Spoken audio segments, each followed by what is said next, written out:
Si tu as cliqué sur cette vidéo, c'est que tu es en quête de transformation physique. Tu cherches peut-être à maigrir, à prendre du poids ou améliorer ta force et tes performances physiques. Alors sûrement que tu as dû entendre mille et une choses différentes à gauche et à droite sur la transformation physique. Mais je veux dire, il y a une chose universelle à toutes les transformations physiques, la nutrition. Avant d'aller plus loin, si tu n'es pas encore abonné, abonne-toi, ça m'aiderait réellement à faire décoller la chaîne pour continuer à t'amener du contenu de qualité. Dans cette vidéo, on va parler de l'importance de la nutrition dans une transformation physique. Avant toute chose, il y a plusieurs types de transformations physiques. On va dire qu'il y a des transformations positives et négatives. La perte de poids, la perte de gras, la prise de muscle, la prise de masse, la recomposition corporelle. Il existe aussi des transformations physiques négatives. Ok, c'est quoi ça maintenant? T'inventes un nouveau concept ou quoi? Pas vraiment, c'est en fait t'es passé à côté de ta transformation physique, celle que tu voulais faire de base. Mais bon, je suis sûr que c'était à cause d'un seul facteur que t'es passé à côté.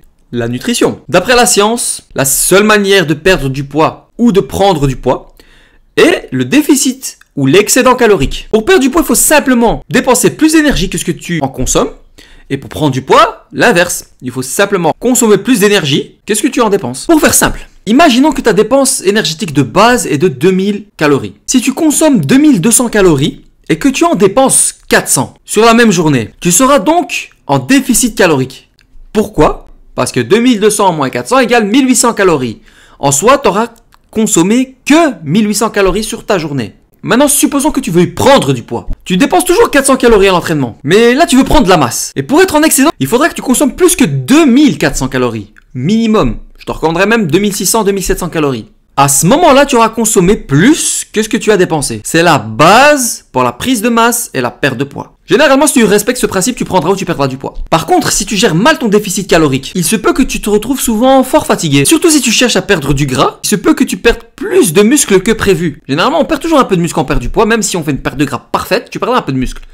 Mais peut-être tu perdras plus de muscle que de gras. De même pour ta prise de masse. Si ton excédent calorique est trop élevé, tu prendras simplement du gras de manière excessive. Généralement, un bon déficit calorique, un bon excédent calorique, dépasse jamais 10% de ton métabolisme de base. C'est-à-dire que si tu as 2000, tu enlèves 10% ou tu augmentes de 10%. On va dire que ce serait l'idéal. 10-15%. Maintenant, parlons de transformation physique. Si tu sais déjà tout ça et que tu n'arrives pas à te transformer physiquement, c'est que tu passes en fait à côté de quelque chose qui est très important. Quand on te dit pas spécialement, et souvent c'est la majorité des gens qui se retrouvent dans cette situation. Il y a d'autres facteurs à prendre en compte que le simple déficit calorique et le simple excédent calorique. Et plus précisément, il y en a deux. Appliquer une tension mécanique suffisante sur tes muscles, prendre en compte l'adaptation métabolique. Je te le dis dès le début, hein. Même si je te dis exactement quoi faire dans cette vidéo et que tu te contentes de ça, sache que ce sera peut-être pas suffisant pour effectuer une transformation physique. Commençons avec la tension mécanique. En fait, prendre du poids sans prendre principalement du muscle ne présente aucun intérêt. Pour développer sa musculature, il n'y a pas de secret. Il faut stimuler ses muscles et s'entraîner dur. Jusque-là, aucun problème. À quelle intensité il faut faire ça? Et surtout,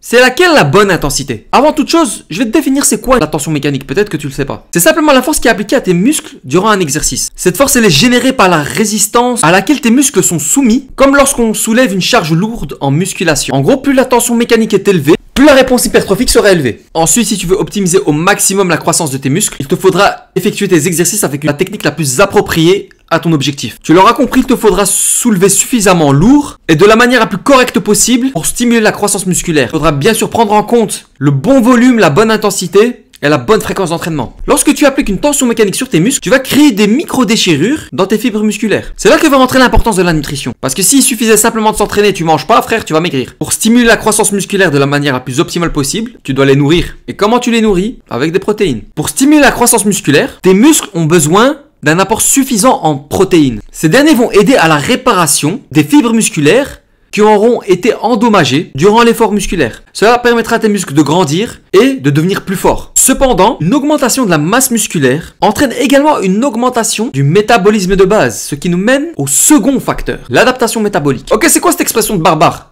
Me diras-tu? L'adaptation métabolique est un processus par lequel le métabolisme de ton corps va s'adapter aux changements dans tes apports caloriques ou dans ta dépense énergétique. Pour faire simple, lorsque tu effectues une sèche, tu restreins ton apport calorique et tu augmentes ton activité physique. Ton corps étant une machine incroyablement intelligente, va s'adapter et réduire ton métabolisme de base pour économiser de l'énergie. Ton corps va donc brûler moins de calories, ce qui peut rendre ta sèche vraiment difficile. Tu connais maintenant la raison pour laquelle on dit que perdre le petit ventre à la fin de ta sèche est le plus difficile. En gros, si tu n'adaptes pas ta nutrition, il se pourrait que tu te tues à la tâche pour rien.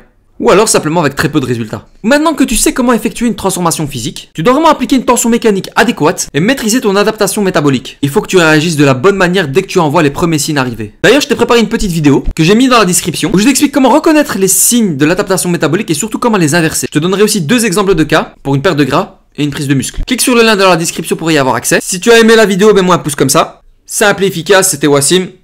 Que la paix soit sur toi.